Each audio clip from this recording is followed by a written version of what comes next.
Welcome to the Boston Bros Political Podcast, coming to you from the Inside Lowell studios in beautiful downtown Lowell. I am Jim Campanini, co-host of the show, with my good friend, Boston Herald political columnist, Peter Lucas, the prolific Peter Lucas.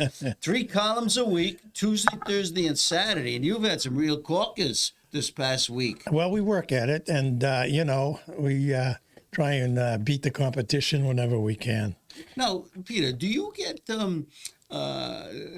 response from your readership, or they just take us? I don't know. Do conservative columnists get as much response as the liberal columnists? I mean, and do you get some wackos who say you should quit, you should be fired? When you write some of these columns that really zing it and zap it to the politicians. Well, I have been fired over the years. No, I try and answer all people who send in email comments about my column, and I answer all of them.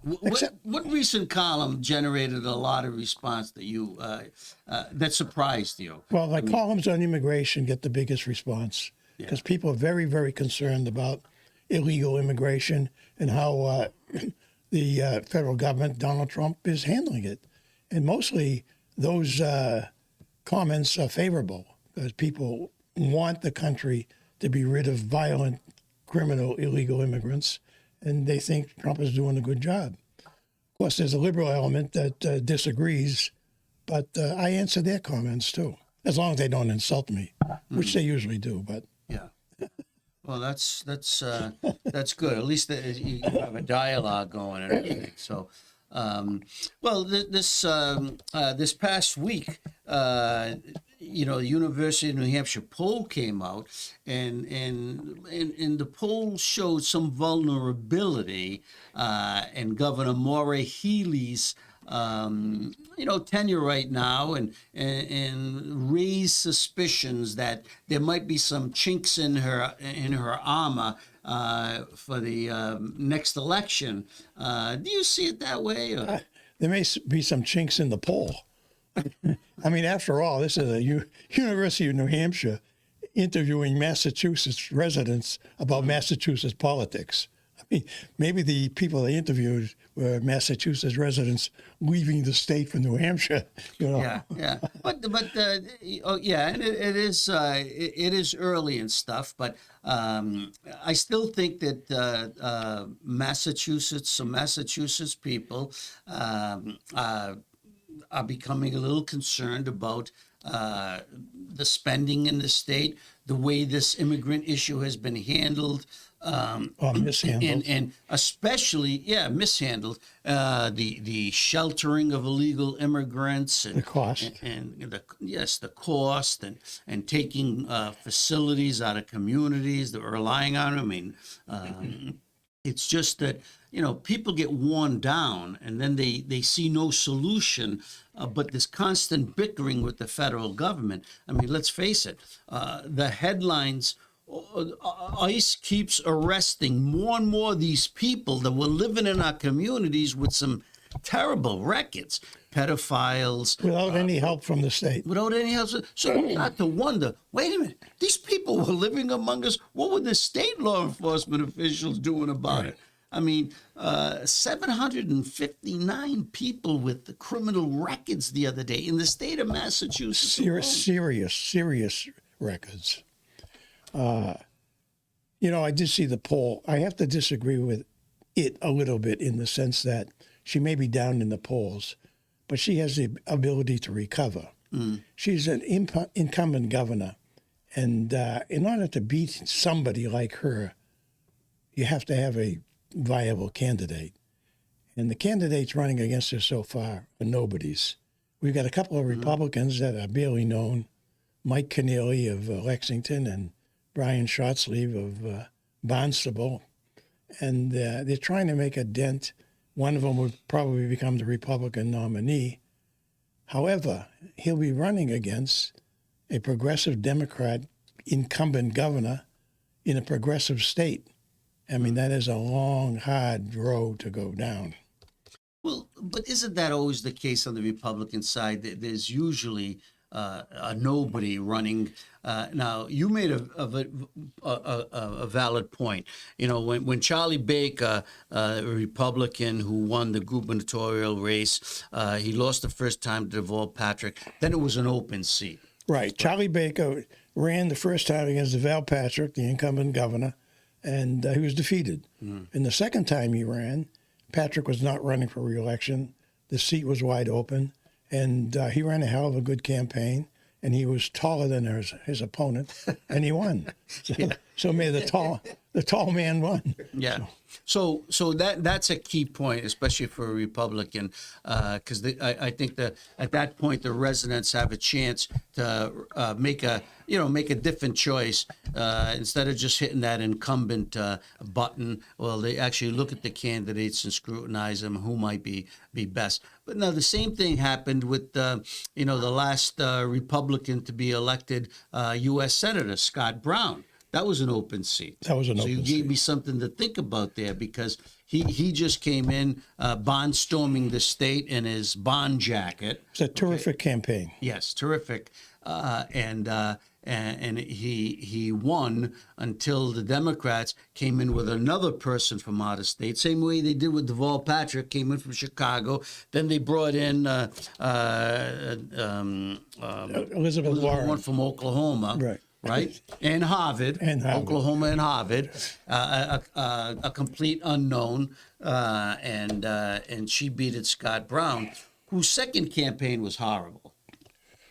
It was. Second campaign was horrible. So I think that's the key to any Republican being elected in this state. They've got a better chance if a seat was open. Well, right?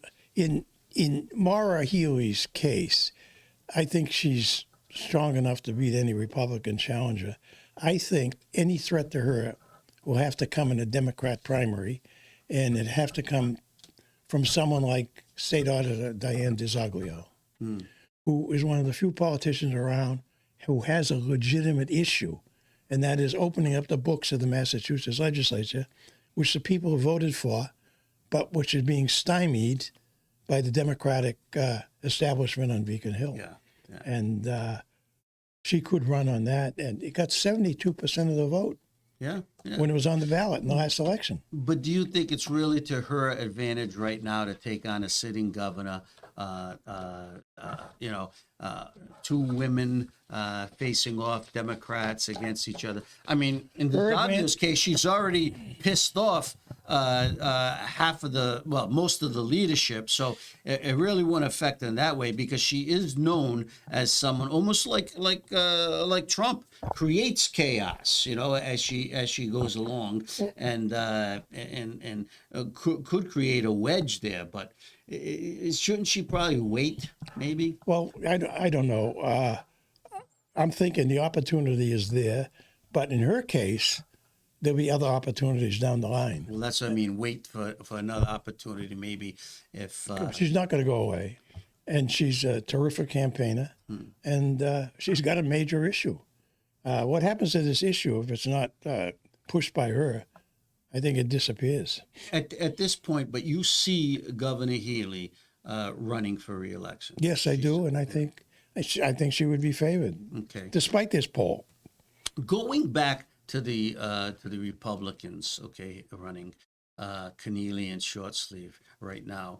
I mean, all right, they're long shots, very, very big long shots at this point right now, uphill climb. But how can they turn their chances, maybe improve them 50%, say? What would they have to do? What would they have to do to really, spark attention? Should they align with Trump? In my estimation, they'd have to come out and support Trump wholeheartedly. Yeah. And why won't they? I don't know. What have they got to lose? Maybe the consultants tell them not to do it. In my view, Donald Trump is the only thing the Republicans have going for them. Mm-hmm. The only thing. They got nothing else. What are they going to run on in Massachusetts? And rather than coming out supporting Trump's drive against illegal immigration, they should be out supporting it. Yeah. They should be out with ICE on a raid or something like that. Well, and I think that's a very, very important point because, you know, even the good Democrat friends that I have who are loyalists to the party, okay, you know, when I play golf with them, they talk and they give credit to Donald Trump for closing the border and also the economy. They haven't seen anything wrong with the economy. They agree in principle, saying, gee, tariffs, that was a pretty good idea. Why go to war with these countries, meaning militarily or anything else, when you could do this? And he did spark an outcry. He does have companies trying to cut deals with America and stuff. Okay, he changes his mind every day. But these people say, geez, it was brilliant. You know, the guy is not a warmonger like Democrat presidents have been in the past, and so there is that crack. They're afraid. They're afraid. They're afraid. You know, they're afraid of the liberal media. They're afraid of the Boston Globe. They're afraid of the local TV stations. They're all dominated by left-wing reporters, and they're afraid. I think people are just getting tired of being brainwashed and hearing the same thing all the time. No solutions coming down the road. Look, if the Republicans, you know what they need? They need a candidate with swagger. That's what they need. A guy who can come out and talk to the people and have their respect in return, but stand for something. Come out, you know, what Trump is doing. All right. Well, not to go off on a tangent, but does Michelle Wu and Jonathan Kraft, is that race tighter than you think it is, or do you think that's the same situation? I think it's the same situation. Yeah. And I don't think how Kraft doesn't have any swagger. he doesn't have any. He's got money, but he doesn't have swagger. No, the Patriots have no swagger since Tom Brady left. So forget about it. You think that'd be interesting? You think Brady will come in and campaign for? I think Brady's going to play quarterback for Oakland, wherever the team is these days. Unbelievable. No. Okay, so we close it on that. The Zoglio probably waiting in the wings. Keneally and short sleeve. They got to break away from this middle of the road mentality, you know. And because I tell you, there's a great saying. Keneally, you mentioned him. You know, he's campaigning. Oh, what would you do if Trump cuts this or Trump cuts that? He said, "I'd just get me on that plane to Washington," which is okay. But once you get there, who are you going to talk to? You don't talk to the president. Yeah. So it's ridiculous. Yeah. I don't see how a Republican can run a viable campaign in Massachusetts in 2026 without Trump's support. Well, you interrupted me. I had a great line. There's a great line in Texas politics.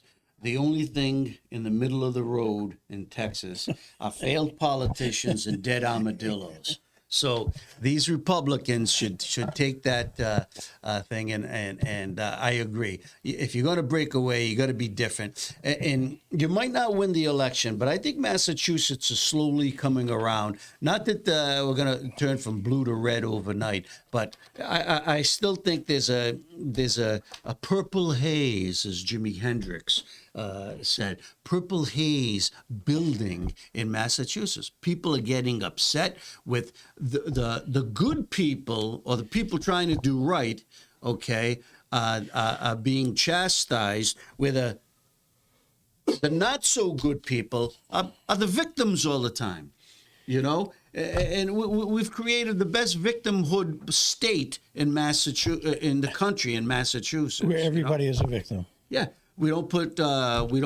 corrupt people away. The U.S. Attorney's Office has to do it.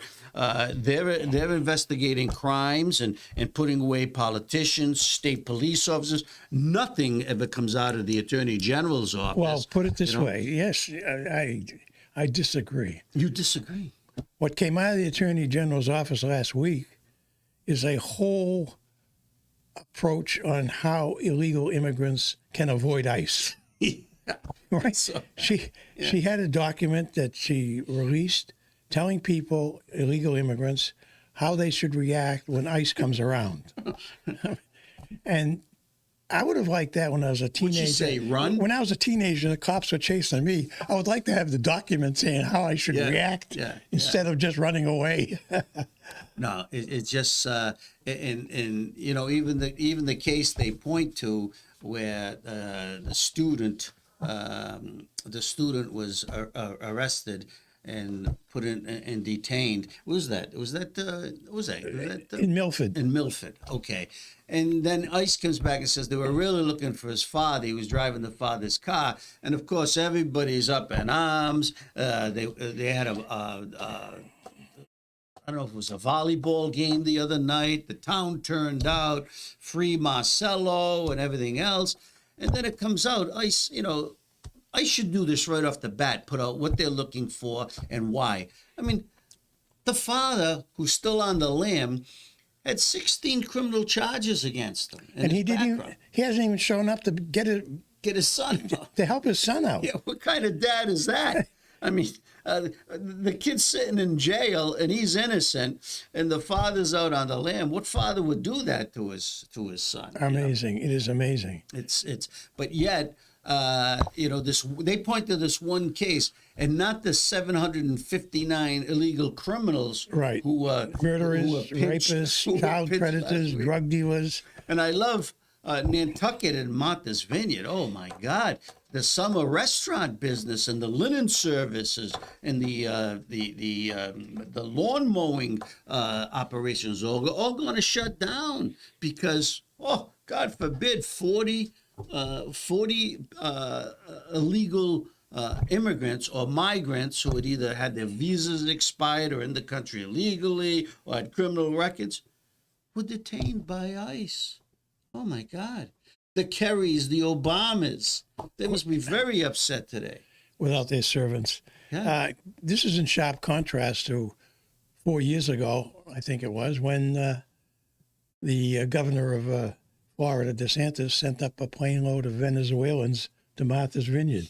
Remember that? Yeah. They were welcomed with arms open, and of course they kicked them off the island in 24 hours, but they were welcomed. Governor Charlie Baker took care of them at Cape Cod, the base down there, and so on and so forth. And they were given almost a red carpet treatment. And now, with ICE in charge, with Donald Trump back, they're being arrested.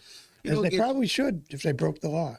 I remember in the 80s, matter of fact, I had my honeymoon I spent down at Cape Cod to the wonderful wine goddess and stuff.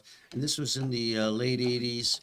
Early 90s, and I remember a lot of the people who worked in the hotels, motels, and the restaurants were students from Ireland who had the HB1 visas. Right. Okay. Right. And Teddy Kennedy had championed that for a long time. And then all of a sudden, Congress changed because there were too many Northern Europeans coming into the United States and Eastern Europeans. And I guess it was too white for certain elements of the Democratic Party, and they changed they put almost quotas on immigration, and that's when we started getting more Middle Eastern and from Western Europe and Asian. Not that there's anything wrong with that, but why did they punish the Irish, the English, you know?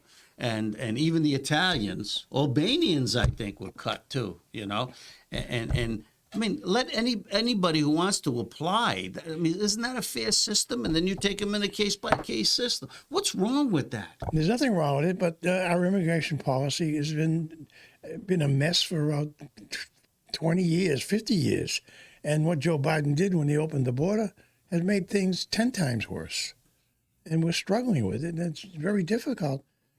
Particularly for people who want to come into this country the right way. Yeah. And all these other people have been cut in line and just wrecked the whole immigration system. And now... You should definitely not let people into this country who hate America and have on their resume that they hate America or have worked against America in some way. They should not be coming to this country, whether they're a student, a worker, or whatever. Okay. Not only come into the country, they come to the elite colleges. Yeah. And they've been behind all these terrible, terrible demonstrations and protests against the Jews. And here you have Jewish Americans being victimized by foreign students. I mean, foreigners coming to this country and attacking Jewish American citizens. It doesn't make any sense, and getting away with it. Well, that's a very good point, very interesting point. Why haven't a majority of Democrats seen what you just said and acted upon it and say, hey, these foreign students coming into our country and attacking Jewish citizens and students, and I mean, it's clear what is happening. These people are being bought and sold by these terrorist organizations and groups and big money people who are just anti-Semitic. It's got to stop. It's ridiculous. We waved them into the country. They're at all our institutions of higher learning. And, you know, they shut down Columbia, the riots at Harvard. There's anti-Semitism in Boston, Massachusetts. This is unheard of. Yeah. The violence in Colorado, it's people walking in a peaceful parade, pro Israel parade against anti-Semitism, and he's got Molotov cocktails on his lawn and throws them into the crowd. And then threatens to he did shoot at the people in the crowd and stuff. I mean, it's just crazy. Well, he shot these Molotov cocktails and these flamethrowers, these homemade flamethrowers at the people and set them on fire. You know, he was such a genius, he set himself on fire too. But, you know, here's another illegal immigrant criminal allowed into the country under Joe Biden's administration. And this is the end result of it. Yeah. And here we have, you know, a foreigner, an illegal immigrant attacking American citizens. How do we allow this to happen? This doesn't happen in other countries, not this way. And it's about time the administration cracked down on this type of behavior. Yeah, and he is. And I think that's why his poll numbers continue to, improve or hold their The amazing thing, balance. While you see all the Democrats just keep going. The Democrats as a party just keep going lower and lower and sinking. and they got the media with them. Yeah. And you cannot you can't even watch network television without a constant attack on Donald Trump. Even when he's done good things, it's always interpreted the wrong way to be negative on Trump. But still, he perseveres and he prevails. Well, latest TV surveys came out this past week showing that the survey numbers decreased for CNN, MSNBC, and Jack Tapper, who just came out with a best-selling book and has been on all the TV shows in his co-writer, including Fox. They've received a lot of publicity, media coverage, TV coverage over the book, but even his own show, the ratings are down. The book hasn't done anything. I think people are just sick and tired of hearing this in this post-Biden presidency where all the reporters who were just beating their chest because they knew it all, now they come the revisionist history. We should have done more. We should have covered more and stuff. I tell you, you get one chance sometimes in this business, and you screw up and you're done. Those were the standards of the business. These guys have 9 lives, and they keep telling lies and innuendos. The Biden laptop story, the Russian disinformation. It's crazy. It's crazy. Well, as far as Joe Biden goes, your average American citizen watching television news could see Joe deteriorate in front of your very eyes, stumbling and falling down. And the people knew. The press knew too, but they didn't report it. They did not delve into the story and tell the American people that the President of the United States was half a basket case. But the public knew. And now Jake Tapper and that crew who covered up for Joe Biden back then are trying to make money by exposing what the people already knew. I mean, it's ridiculous. Do you think there should be an investigation into the Biden White House? I think there should be a investigation into the auto pen. Who was signing what? Did Joe Biden authorize people to use the auto pen when he was making his last-minute pardons to his brother and his nephews and his son Hunter? Did he do that, or did somebody else do that? Who made the decisions? Who signed the documents? The auto pen? Did Joe Biden sign it? It begs to be questioned. It's the auto pen is a scandal waiting to be exposed. Yeah, no, that's crazy. So, your favorite judge, Judge Shelley Joseph, her hearing is coming up on Monday, June 9th. She's going this before Monday. We talked about that a little on a past show. Do you think Governor Healey, who was back there in the past, is going to be there? No, the governor is not going to show up.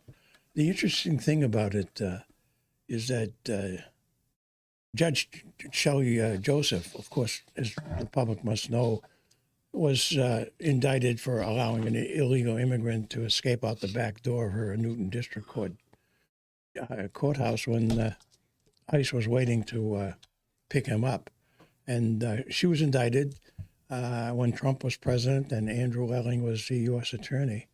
But the charges were dropped after Joe Biden was elected, and Elling was replaced as U.S. attorney. But even though the charges were dropped, there's still complaints filed with the Judicial Commission that's holding the hearing on Monday. Commission can't do much. It can recommend disciplinary action to the Supreme Court, but they can't remove her. Only the Governor's Council can remove a judge. And even though she was appointed by Governor Charlie Baker, a Republican, Charlie Baker, to his credit, did say that she should step aside. She should have stepped aside following her indictment, but she never did. Well, all I know is she has never missed a paycheck. She's never missed a paycheck. But, the interesting issue is that Governor Healey supported her and supported her actions when she allowed that immigrant out the back door and attacked the Trump administration for ICE and for going after her. And now that she's up for this hearing, the governor's not going to show up. Well, here's the other thing. I mean, Governor Healey attacks ICE, okay, and the way they handle it. And then at the same time, this past week, she comes out and says, well, ICE is not cooperating with the state. They did not tell them anything about these. Of course, How can you expect? she doesn't cooperate with them. I know. So what can you expect? I mean, it's a terrible thing to be in a situation where you're not state and federal authorities should be working together to improve things, and they're not. I mean, it's just a classic Massachusetts mess of our own making, I think. You can still disagree with them, but at least you cooperate, and maybe you can work out a compromise about how some of these things are done. But I don't think ICE really trusts some Massachusetts authorities. With good question. Yeah, if you tell the AG, Andrea Campbell, what they're going to do, she'll probably have everybody, taken out of the house or the neighborhood before ICE shows up. It's hard to understand why the Democratic establishment in Massachusetts is pro-illegal immigrant. You would think they'd be pro-citizen first, protect the rights of the Massachusetts tax-paying, hardworking citizens, as opposed to the, quote, rights of illegal immigrants, even if they're peaceful immigrants. For starters, they broke the law when they entered the country illegally. I mean, that's for starters. Yeah. And then, of course, you got the whole criminal element that was waved in also by Joe Biden. Well, I think the liberal elites who are running the show are just there they're in an abyss and falling even faster every week because they don't know how to get out of this. They don't know what issues to push forward. They're not pushing forward any solutions. Look at this MBTA Communities Act. This really started under Charlie Baker, okay? Last night in Drake, hundreds of people showed up for a town meeting and overwhelmingly voted against it. Okay, we've had other communities now who are feeling the wrath from the governor's office with threats of lost funding and stuff, similar to what Donald Trump is doing over, the transgender issue and anti-Semitism with colleges and stuff. But he gets all the play like he's the evil person and stuff. Okay, and here's what the state is doing: the same thing with these communities, are saying, "Hey, you're not going to force that down our throat." Right. I mean, Drake doesn't even have a rail commuter stop station in their town. I mean, yes, they get bus service. They got the Lowell Regional Transit bus service and stuff. But I mean, I could see the point of Drake. I mean, yes, you got to build more housing and stuff, and I think Drake has tried to do that. They've got a bunch of community over 55 housing and stuff. But all these communities now are just going against this act because they don't want it. They want to build housing, but do it on their own terms. Right. I should point out that Brian Shortsleeves, one of the Republican candidates for governor, is a former MBTA official, and he has come out opposed to the Communities Act building these houses on rail lines. Yeah. See, I always thought the government had did best when it talked to the people, informed the people, and not hoodwinked the people. Tell them about the importance of building more housing, which I think everybody acknowledges. Young people, professionals are being trained and educated here in the state, but then they're leaving because it's too expensive to live here. Doctors are leaving the state. Other people, traffic congestion. Okay, so educate the state, let them make informed decisions. Okay, but you can't force it down their throats. And this is what it goes back to my point. I think there's this purple trend building in Massachusetts because they don't value our institutions. They don't trust them anymore to tell them the truth. It's happened nationally. It's happened more here. More and more people, I think, are breaking away from that brainwashing from the same liberal platform all the time. There used to be two sides to every story. We learned that at journalism. Absolutely. But it seems like there's only one way of thinking in the Democrat Party. Particularly in Massachusetts. Yeah. There are no two sides to every story. No, they're not. You can see it in the media and television coverage and so on. So let's switch gears a little and talking about Trump and his transgender policies. I just don't understand why this continues to be a story nationwide. I mean, it just what is fairness? You're either for protecting women in girls' sports, okay, just like you're protecting the men. All right, or you're not. There's no in between there and stuff. So. State track championships for girls were recently held. These are high school girls in the far west, California, Oregon, and Washington over the last week and a half. Okay, and a number of these championships. These were in track. These were track and field championships. A number of these championships went to transgender males. Okay, who were competing in women's sports, and in some instances, in Oregon, Washington, California, the females who finished second to these people either refused to stand on the podium in them, walked away, or voiced their opinion that this wasn't fair. Good for them.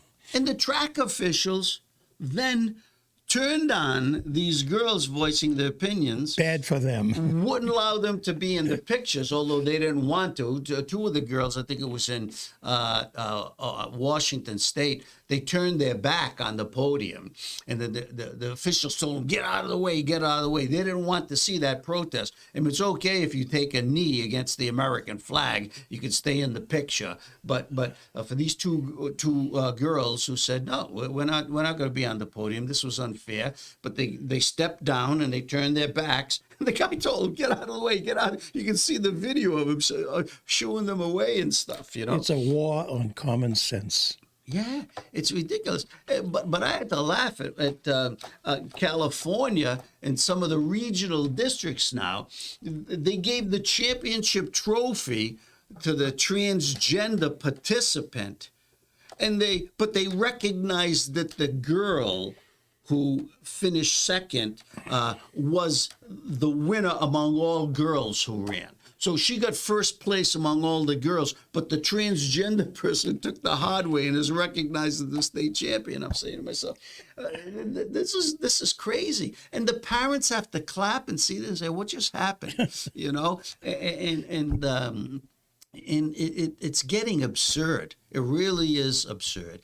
If the transgender, in one instance, the transgender athlete, I believe it was Washington State, won the 200-yard dash and the 400-yard dash, and it comes out afterward that she ran in the state championship meet for boys in 2023 and 2024. And here she is in 2025 competing in the women's. So she just changed to run to get a state title. I mean, I don't know, Peter, where this is going. Well, I don't know.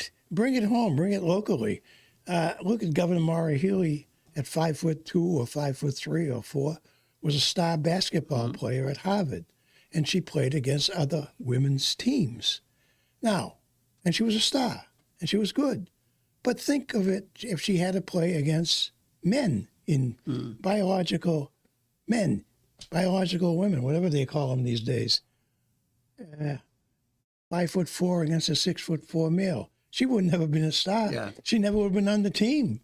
Yet she is for men in women's sports. You figure it out. The New York Post had an article over the weekend. They had 12 states and what had happened in girls' sports over the past year. They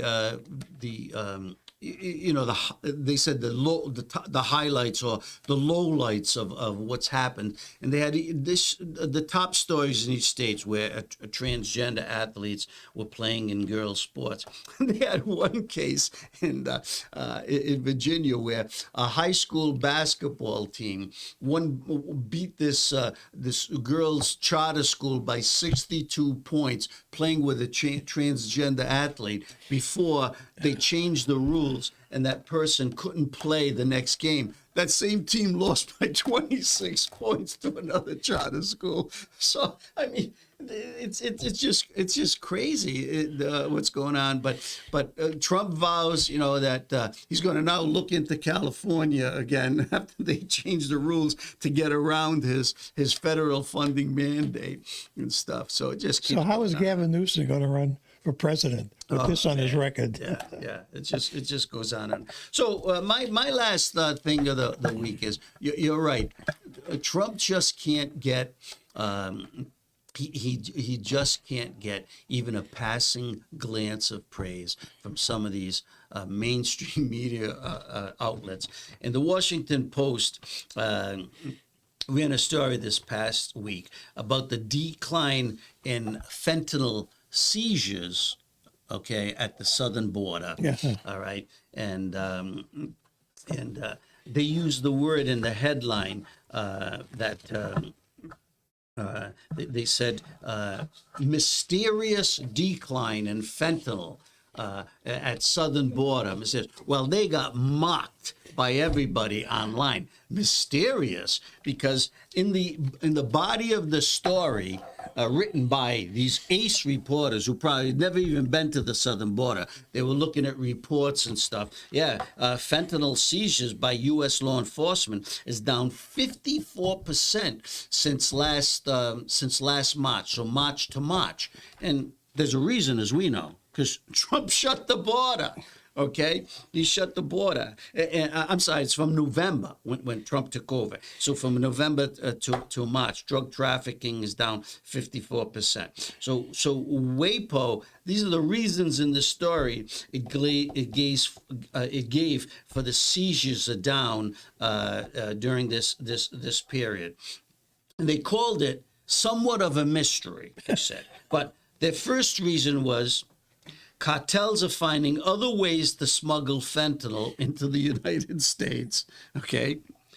Cartels are undergoing internal strife. Like, you think they get someone on the inside telling them about this internal strife? Didn't Trump just put away a bunch of them? Or, you know, but anyway, here's the best one I got. China's involved. An ingredient shortage to make fentanyl. That was one of their reasons. And then a possible decline in demand.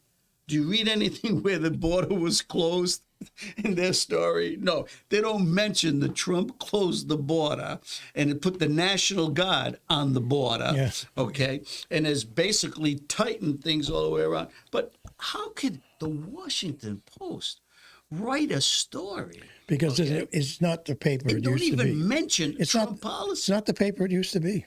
This is Trump derangement syndrome. I mean, that's when you know there's a concerted effort to be biased and not to give Trump or his policymakers or Homeland Security or law enforcement any credit. For 48,000 Americans died last year because of traced to fentanyl deaths. 48,000. Okay, and these sieges have cut that. I don't have the latest figures, but you know it's going to be down. The CDC reported that. Okay, you know it's going to be a decline. Americans, families that have gone through these hardships, okay, seeing their sons, daughters, husbands, fathers, wives, aunts and uncles die from this terrible drug, you know, and here's the Washington Post doing a story and not even mentioning that the border has been shut from smuggling, okay, of fentanyl, human trafficking.